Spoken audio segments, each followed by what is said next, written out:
একজন প্রার্থীর একটা রিট পিটিশনের অংশ হিসেবে হাইকোর্ট বিভাগ রুল জারি করেছে এবং ডাকসু নির্বাচন প্রক্রিয়াকে স্থগিত করেছেন।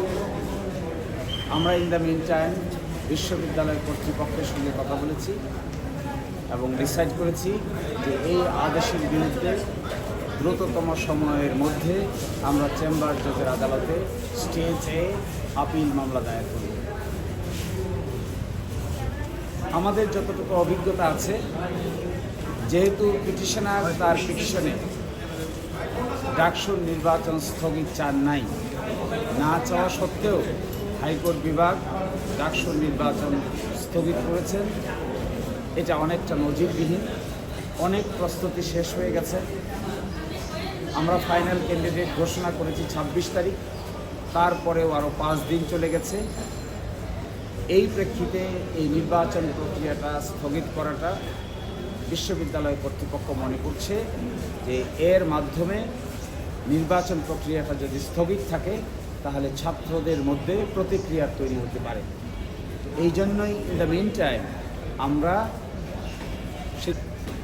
যে যত দ্রুত সম্ভব ঘন্টা মিনিট হিসাব করে আমরা চেম্বার জজের আদালতে হাইকোর্টের এই আদেশ স্থগিত চেয়ে একটা সিভিল মিসেলিনিয়াস পিটিশন দায়ের করব। ইন দ্য মিন টাইম আমি বিশ্ববিদ্যালয়ের ছাত্রসহ সকলকেই অনুরোধ করব, বিশ্ববিদ্যালয়ের প্রশাসন যেন তারা একটু ধৈর্যের পরিচয় দেন। সকলেই যেন এই ব্যাপারটিকে আদালতের একটি কর্মকাণ্ড, আদালতেই ফয়সালা করার একটু সুযোগ দেন। আশা করি আমরা উচ্চ আদালতে আমরা আমাদের প্রার্থিত প্রতিকার পাবো, এটা আমরা প্রত্যাশা করি। সেটা কি আজকেই করবেন? সুপ্রিম কোর্ট রুলসে যে বিধান আছে সে বিধান আমরা খতিয়ে দেখছি এখনই। সেই বিধান অনুযায়ী আমরা দ্রুত পদক্ষেপ নেব। আশা করি আপনারা খুব দ্রুতই সেটা জানতে পাবেন।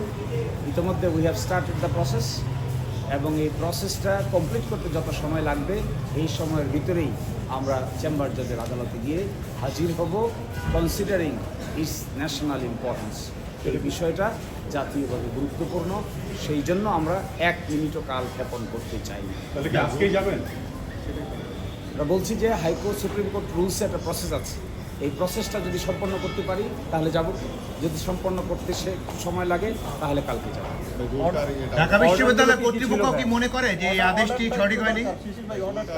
ঢাকা বিশ্ববিদ্যালয়ের কর্তৃপক্ষ মনে করছেন যে বিশ্ববিদ্যালয়ের পক্ষ থেকে যে প্রস্তুতি নেওয়া হয়েছে, যে প্রক্রিয়া অবলম্বন করা হয়েছে, সেই প্রক্রিয়াটা মাঝখানে এসে এভাবে যদি স্থগিত হয়ে যায় তাহলে অবশ্যই ঢাকা বিশ্ববিদ্যালয় মনে করে এই স্থগিত আদেশ কারো জন্যই কল্যাণকর নয়। এই জন্য অলরেডি ঢাকা বিশ্ববিদ্যালয় তার আইনজীবীদেরকে ইতিমধ্যে ইনস্ট্রাকশন দিয়েছে প্রপার আইনি অ্যাকশন নেওয়ার জন্য।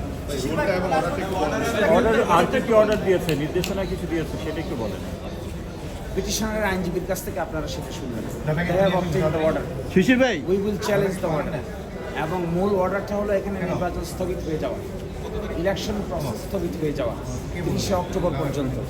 এই সময়ের মধ্যে আমরা ইমিডিয়েট অ্যাকশন নিব। আশা করি আজকে অথবা আগামীকালকে আপনারা আইনি পদক্ষেপ দেখতে পাবেন। ততক্ষণ সকলেই ভালো থাকুন।